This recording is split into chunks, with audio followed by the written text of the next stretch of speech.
Hello everyone, welcome back to mister and Mrs Vasavi Madhu. నేను నా లైఫ్లో ఎప్పుడు అనుకోలేదు తెలుసా ఫుడ్ రెసిపీ వీడియో పెడతానని. సో ఇదే నా ఫస్ట్ రెసిపీ వ్లాగ్. ఈరోజు న్యూ ఇయర్, ఏదైనా స్పెషల్గా చేద్దామని వెజ్ పులావ్ చేద్దామని డిసైడ్ అయ్యాను. ఆయిల్ అండ్ గీ ఈక్వల్గా తీసుకొని అది వేడికిన తర్వాత ఇలా మసాలా సరుకులన్నీ వేసుకోవాలి.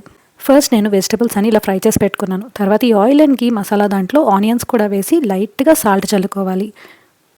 ఆనియన్స్ బాగా మగ్గేంత వరకు ఇలా ఫ్రై చేసుకొని ఆ తర్వాత మిర్చి, కరివేపాకు ఇంకా టొమాటోస్ కూడా యాడ్ చేయండి. టొమాటోస్ కూడా మంచిగా ఫ్రై అవ్వాలి. అదంతా బాగా కలుపుకోండి.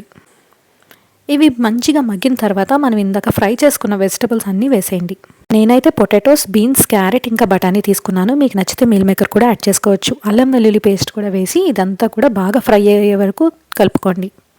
ఈ వెజిటబుల్స్ అన్నీ మంచిగా ఫ్రై అయిన తర్వాత అందులో మనం కొత్తిమీర, పుదీనా యాడ్ చేద్దాం. ఇంకా కొంచెం పసుపు, కొంచెం ధనియాల పొడి, అలాగే బిర్యానీ మసాలా, ఇంకా సరిపోయేంత కారం కూడా యాడ్ చేసుకోవాలి. ఇవన్నీ బాగా కలుపుకోవాలి. ఆ తర్వాత కొద్దిగా కర్డ్ కూడా యాడ్ చేయండి, చాలా బాగుంటుంది. సో ఇదైతే నా ఓన్ రెసిపీ, నేను ఎక్కడ నేర్చుకున్నది కాదు.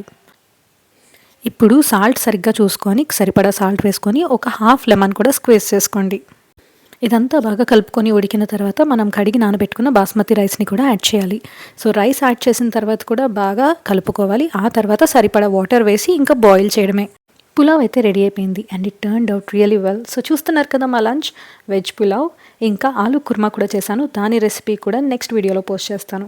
ఇంకా దీనికి కాంబినేషన్కి రైతా కూడా ప్రిపేర్ చేశాను. అన్నట్టు రెసిపీ ఎలా ఉందో కమెంట్స్లో చెప్పండి. Bye bye.